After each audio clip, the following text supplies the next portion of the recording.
ॐ अज्ञानतिमिरन्धस्य ज्ञानाञ्जनशलाखया चक्षुरुन्मिलितं येन तस्मै श्रीगुरुवे नमः। नमो ॐ विष्णुपदाय कृष्णप्रेष्ठाय भूतले श्रीमते भक्तिवेदान्तस्वामिन् इति नामिने। नमस्ते सरस्वती देवे गौरवाणी प्रचारिणे निर्विशेषशून्यवादी पाश्चात्यदेशतारिणे। जय श्री कृष्ण चैतन्य प्रभु नित्यानंद श्री अद्वैत गदाधर श्रीवासदि गौर भक्तवृंद। हरे कृष्णा कृष्ण कृष्णा हरे हरे, हरे राम राम राम हरे हरे। हरे कृष्ण। तो पिछली कथा में हम चर्चा कर रहे थे किस प्रकार से सती जो हैं उनके मन में द्वंद्व चल रहा है, उनके मन में दुविधा है। एक तरफ उनका मन जो है उत्सुक है क्योंकि वो एक बेटी हैं और हमें पता है अपने ससुराल में काफ़ी समय रहने के पश्चात में बेटी जो है अपने मायके को जाना चाहती है, अपने घर बार के लोगों से मिलना चाहती है, सगे संबंधियों से मिलना चाहती है। क्योंकि जो पुत्री होती है उसकी दो फैमिली होती है, एक पिता की और दूसरी अपने पति की। तो इस प्रकार से होने के कारण उनका मन तो बड़ा उत्तेजित था वापस जाने के लिए, लेकिन उनके मन में द्वंद्व चल रहा था, दुविधा भी चल रही थी। क्योंकि अनेकों प्रकार की चेतावनी शिवजी ने दी थी कि तुम तो बड़ी प्रसन्नता के साथ में जा रही हो, कि कोई प्रॉब्लम नहीं है, इनविटेशन भी नहीं है, उन्होंने आमंत्रण भी नहीं दिया है, लेकिन फिर भी हमें उधर जाना चाहिए। लेकिन अनेकों प्रकार की चेतावनी दी उन्होंने।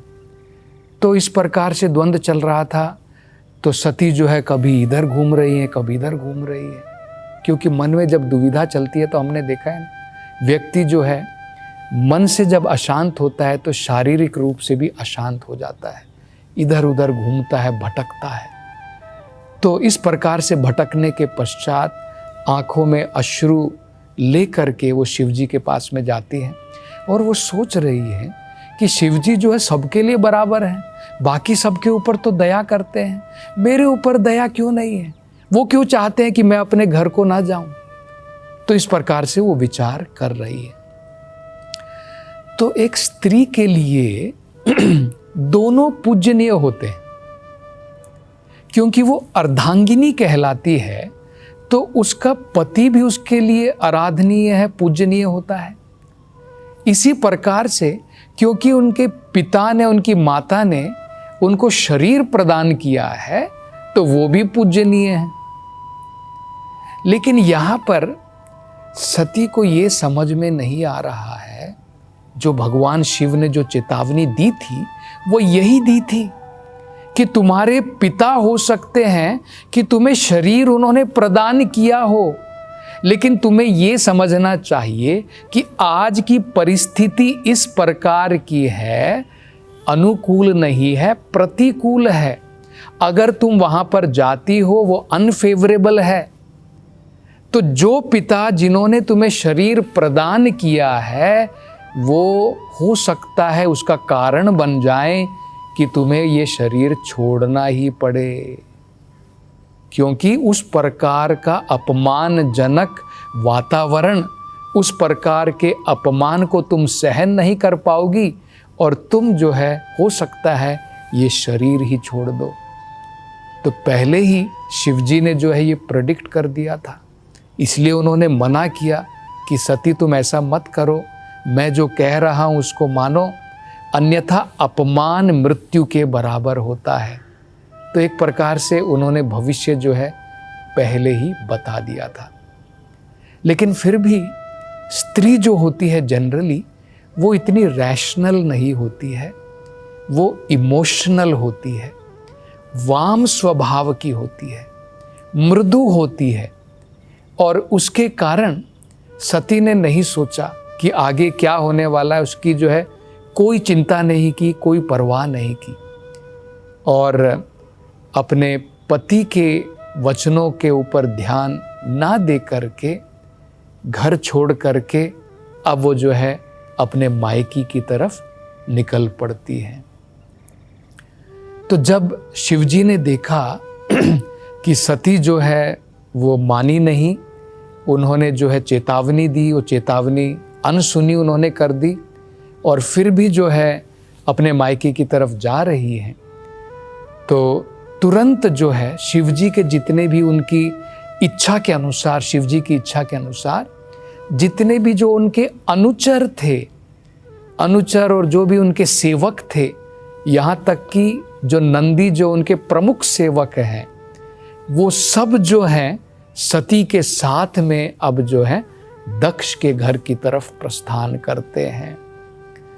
तो उन्होंने जो है, जो शिवजी के जो अनुचर थे, उन्होंने सभी प्रकार की व्यवस्थाएं की कि जैसे सती जो है एक बैल के ऊपर सवार होकर के जा रही है अपने मायके की तरफ, और जो भी उनको चाहिए था, जैसे मान लो जब मायके की तरफ जाते हैं तो थोड़ा सज धज करके जो है जाना पड़ता है, क्योंकि वहाँ पर सगे संबंधी आते हैं, तो पूर्ण रूप से सारी व्यवस्था जो है शिवजी के अनुचरों ने सती के लिए प्रदान की। तो इस प्रकार से वो अपने घर की तरफ निकल पड़ी, और घर में प्रवेश करने के पश्चात अब यहाँ पर जो है अलग अलग प्रकार के प्रसंग आते हैं। तो जैसे ही उन्होंने वहाँ पर प्रवेश किया तो वहाँ पर ब्राह्मण गण जो भी थे, ऋषिगण जो भी थे, सगे संबंधी लोग भी यहाँ तक जो भी थे, उनके मित्र वगैरह जो भी थे, किसी ने भी साहस नहीं किया, क्योंकि उनको सबको डर था दक्ष का। क्योंकि उनको सबको ये पता था कि दक्ष और शिवजी के बीच में एक प्रकार से जो है ये दुश्मनी चल रही है, तो इन सबको पता था। उसके कारण उन्हें ये भी पता था कि दक्ष ने जो है शिवजी का अपमान किया है, और वो हमेशा उनका मान बिल्कुल नहीं करना चाहते, कोई सम्मान नहीं करना चाहते, केवल अपमान करना चाहते हैं। तो अब भला ये डर गए कि हम कैसे उठ करके, खड़े होकर के अब जो है हम सती का सम्मान करें। जैसे अगर कोई रिलेटिव आता है, मान लीजिए आपके सगे संबंधी आते हैं, आप वहाँ पर जा रहे हैं, आपके मायके में आप जाते हैं, वहाँ पर आपके सगे संबंधी हैं, तो भाई आप तो आपस में ग्रीटिंग तो करोगे, हालचाल पूछोगे, आप कैसे हैं, आप मतलब कम से कम आपका स्वागत तो करेंगे, कुछ मीठे शब्द बोल करके। लेकिन यहाँ पर डर के मारे ना तो कोई उनका सगा संबंधी सामने आया, ना ही कोई भी जो वहाँ पर जो गेस्ट थे, जो मेहमान थे, उन्होंने भी जो है उनको वेलकम किया, उनका कुछ स्वागत किया, कुछ शब्द बोले। तो ये जो है एक प्रसंग यहाँ पर देखने को मिलता है। दूसरा बताया जाता है कि इससे हमें देखिए क्या पता लगता है, लेकिन जो सती की माँ थी और सती की जो बहनें थी, उन्होंने जो है इन किसी भी औपचारिकता की कोई परवाह नहीं की, और तुरंत जो है सती को गले लगाया। आँखों में जो है आंसू आ जाते हैं। माँ जब अपनी बेटी से काफ़ी समय के बाद मिलती है, एक बहन अपनी दूसरी बहनों से काफ़ी समय के बाद मिलती है, तो वो स्वाभाविक है कि जो है खुशी के आंसू बाहर आ जाते हैं। तो इस प्रकार से चल रहा था। तो यहाँ पर हम ये इस प्रसंग में देख सकते हैं कि औरत जो होती है वो सरल हृदय की और सॉफ्ट नेचर, जिसे वाम स्वभाव कहा जाता है। लेकिन जो वहाँ पर पुरुष की जो लोग जो वहाँ पर थे, वो हम लोग देख सकते हैं, उन्हें जो है डर है, और उन्हें जो है वो सोच रहे हैं कि भाई हमें क्या करना चाहिए, विधि विधान का पालन करना चाहिए या नहीं करना चाहिए, तो एक प्रकार से हम देख सकते हैं कि उनके हृदय के अंदर में थोड़ी कठोरता है। उनका हृदय स्त्री के हृदय की भांति जो है वाम नहीं है, कोमल नहीं है। ये प्रसंग भी हम इसमें देख सकते हैं। अब इनका स्वागत इनकी माँ ने किया, बड़ी प्रसन्नता व्यक्त की, उनकी बहनें भी बड़ी खुश थी। लेकिन सती ने देखा तीसरा प्रसंग। उन्होंने देखा कि उनके स्वयं के पिता, जिनके लिए वो इतनी प्रिय है, उनकी प्रिय पुत्री है वो, उन्होंने एक शब्द भी नहीं कहा, सती की तरफ मुड़ करके देखा भी नहीं, और खड़े होकर के अपनी पुत्री को गले नहीं लगाया, अपनी पुत्री के बारे में कुछ प्रसन्नता व्यक्त भी नहीं की कि मेरी पुत्री जो है इतने समय के बाद में यहाँ पर आई है। तो ये देखिए, इसे कहते हैं मटेरियल रिलेशनशिप। भौतिक जो संबंध होते हैं, देखिए कैसे टूट जाते हैं। जो उनकी इतनी प्यारी पुत्री थी, एक क्षण में कुछ छोटे मोटे कारणों के द्वारा आप देखिए कैसे वो संबंध टूट गया। अब पिता की जो इतनी प्यारी पुत्री थी, उसको प्रसन्नता नहीं हो रही है कि मेरी पुत्री जो है इतने दिनों के बाद में मेरे घर में वापस आई है। अपने इंद्रिय तृप्ति के लिए ये रिलेशन कैसे टूट जाती है, इसे भौतिक रिलेशन कहते हैं। इसलिए देख लीजिए, आध्यात्मिक संबंधों में और भौतिक संबंधों में कितनी भिन्नता होती है, कितना डिफरेंस होता है। एक और उदाहरण हम जो देखते हैं हिरण्यकशिपु और उनके पुत्र प्रहलाद का। देखिए, इसमें हम दोनों में देखिए डिफरेंस देखेंगे, आध्यात्मिक रिलेशन में, आध्यात्मिक संबंध में और भौतिक संबंध में। हिरण्यकशिपु जो है पूरा भौतिकतावाद में डूबा हुआ व्यक्ति है। उसका नाम ही देखिए, हिरण्यकशिपु। हिरण्य का मतलब होता है गोल्ड, सोना, धन दौलत, संपत्ति, इसे हिरण्य बोलते हैं। कशिपु का मतलब होता है आराम। तो जो ऐशो आराम में, शरीर की वासनाओं में जो डूबा रहता है, वो हिरण्यकशिपु है। तो क्योंकि वो शारीरिक चीजों में डूबा है, वासनाओं में डूबा है, शारीरिक संबंधों में डूबा है, ऐसा व्यक्ति हम देख सकते हैं अपनी इंद्रिय तृप्ति के लिए अपने संबंधों को काट भी सकता है, तोड़ भी सकता है। तो जब उसने देखा कि मेरा पुत्र जो है मेरे रास्ते में अड़चन है, मैं कहता हूं कि मैं ही सब कुछ हूं, कौन भगवान, कैसा भगवान, मैं ही भगवान हूं। प्रहलाद, तू किस भगवान की पूजा करता है, मैं ही तेरे लिए भगवान हूं, क्या मुझे छोड़ करके कोई दूसरा भगवान है?